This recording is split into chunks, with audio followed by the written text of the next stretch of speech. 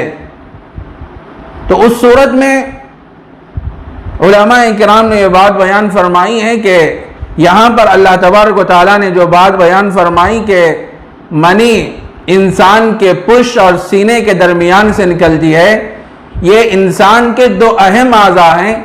یہ کہہ کر اللہ تبارک و تعالیٰ نے سارے جسم کو مراد لیا ہے. بہرحال آگے کی آیت میں اللہ تبارک و تعالیٰ نے یہ بات ارشاد فرمائی انہو علی رجعہ لقادر، بے شک وہ دوبارہ پیدا کرنے پر قادر ہے. اللہ تبارک و تعالیٰ نے ان آیتوں میں یہ بات بیان فرمائی. انسان تو غور تو کر لے کہ تجھے کس چیز سے پیدا کیا گیا. ایک منی کے قطرے سے تجھے پیدا کیا گیا. الم یک نطفۃ من منی یمنی ثم کان علقۃ فخلق فسوى فجعل منه الزوجین الذکر والانثى الیس ذلک بقادر علی ان یحیی الموتى، کیا تو ایک قطرہ منی نہ تھا جو ماں کے رحم میں ٹپکایا گیا تھا، پھر اللہ تعالیٰ نے تجھے پیدا کیا اور تجھے ٹھیک ٹھاک پیدا کیا اور تیرے اعضاء درست بنائے، اور پھر اللہ تبارک و تعالیٰ نے دو صنفیں بنائی مذکر اور مؤنث. کیا وہ اس بات پر قادر نہیں ہے کہ دوبارہ زندہ کرے، مردوں کو زندہ کرے؟ کیا اس بات پر قادر نہیں ہے؟ جب اللہ تبارک و تعالیٰ نے بغیر کسی سابقہ مادے کے انسانوں کو پیدا فرمایا، اور کیا وہ دوبارہ اس کے پیدا کرنے پر قادر نہیں ہے؟ منکرین قیامت یہ کہا کرتے تھے کہ جب انسان مٹی ہو جائے گا، اس کے اعضاء منتشر ہو جائیں گے اور اس کی ہڈیاں، اس کا جسم، اس کا گوشت الگ الگ ہو جائے گا اور وہ مٹی میں مل جائے گا، تو اللہ تبارک و تعالیٰ اس کو دوبارہ کیسے زندہ کریں گے؟ تو اللہ تبارک و تعالیٰ فرما رہے ہیں کہ تو اپنی تخلیق پہ تو پہلے غور کر کے تجھے کس چیز سے پیدا کیا گیا. تو ایک قطرہ منی تھا اور ہم نے بغیر کسی مادے کے انسان کو دنیا میں پیدا فرمایا، تو کیا ہم اس کے دوبارہ پیدا کرنے پر قادر نہیں ہیں؟ ہم اس کے پورے ذرات کو جمع کریں گے اور دوبارہ اس کو پیدا فرمائیں گے. اور ایک جگہ اللہ تبارک و تعالیٰ نے قرآن مجید میں ارشاد فرمایا وَهُوَ الَّذِي يَبْدَأُ الْخَلْقَ ثُمَّ يُعِيدُهُ وَهُوَ أَهْوَنُ عَلَيْهِ وَلَهُ الْمَثَلُ الْأَعْلَى فِي السَّمَاوَاتِ وَالْأَرْضِ وَهُوَ الْعَزِيزُ الْحَكِيمُ.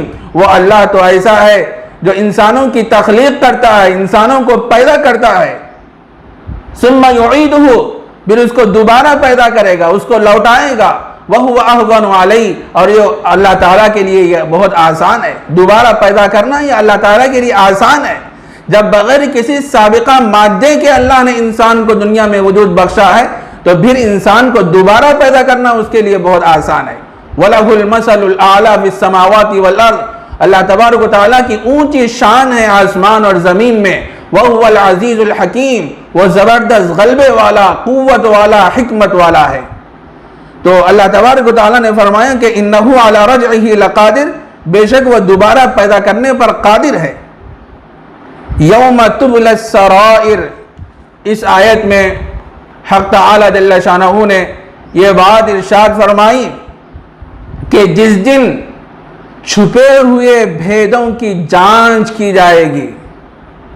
جب قیامت قائم ہوگی، سارے لوگ جب میدان محشر میں جمع ہوں گے، تو وہاں اللہ تبارک و تعالی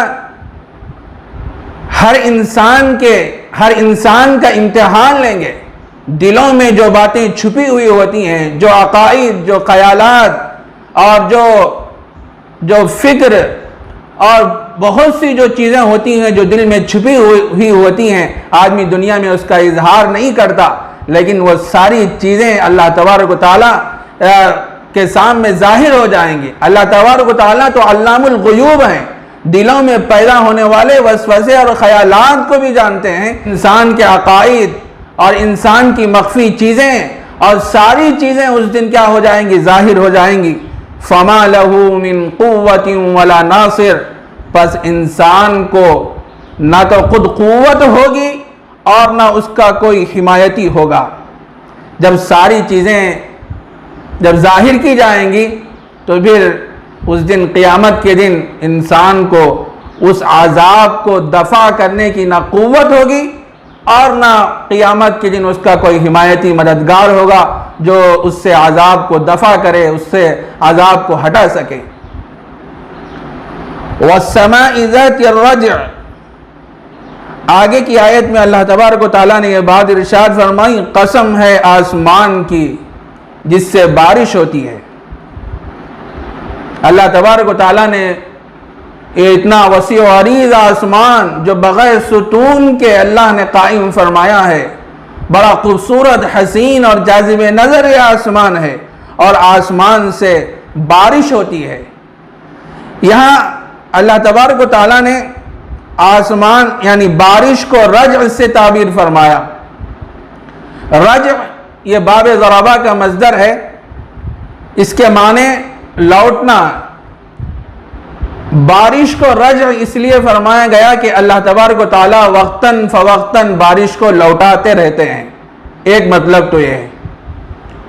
دوسرا مطلب بعض مفسرین نے یہ بیان فرمایا کہ رجع کہتے ہیں کہ پیدر پہ ایک مرتبہ بارش ہو کر ختم ہو جائے، پھر دوبارہ لوٹے، پھر دوبارہ بارش ہو جائے، اس کو رجع کہتے ہیں۔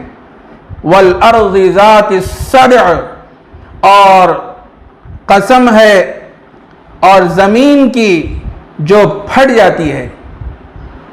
جب انسان زمین میں بیج ڈالتا ہے اور جب بیج سے جب پودے نکلنا شروع ہوتے ہیں، اس سے کھیتی نکلنا شروع ہوتی ہے، تو اس کے نتیجے میں زمین پھٹنے لگتی ہے۔ إِنَّهُ لَقَوْلٌ فَصْلٌ، یہ قرآن، بے شک یہ قرآن ایک فیصلہ کرنے والا کلام ہے، حق و باطل کے درمیان فیصلہ کرنے والا کلام ہے۔ اس میں جو باتیں کہی گئی ہیں وہ حق اور سچ ہیں، اس پر آدمی کو ایمان اور یقین رکھنا چاہیے۔ یہ اللہ کی ذات سے نکلا ہوا کلام ہے، اس کا ایک ایک حرف سچ ہے، سچا ہے، درست ہے، اس پر آدمی کو ایمان رکھنا چاہیے۔ وَمَا هُوَ بِالْهَزْلِ، اور اس میں کوئی لغو اور فضول بات نہیں ہے، کوئی بیکار بات نہیں ہے قرآن مجید میں۔ إِنَّهُمْ يَكِيدُونَ كَيْدًا وَأَكِيدُ كَيْدًا، کہ یہ لوگ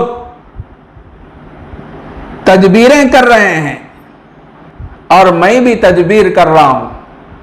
حق بات کو سننے کے بعد کفار و مشرکین حق سے انحراف کر رہے ہیں، ایمان اور اسلام کی دولت سے مشرف نہیں ہو رہے ہیں، قرآن مجید کو شعر اور اساطیر الاولین کہہ رہے ہیں، اور نبی کریم صلی اللہ علیہ وسلم کو مجنون، ساحر اور جادوگر کہہ رہے ہیں، تو یہ لوگ طرح طرح کی تدبیریں کر رہے ہیں، اسلام اور ایمان کی دولت کو قبول نہیں کر رہے ہیں۔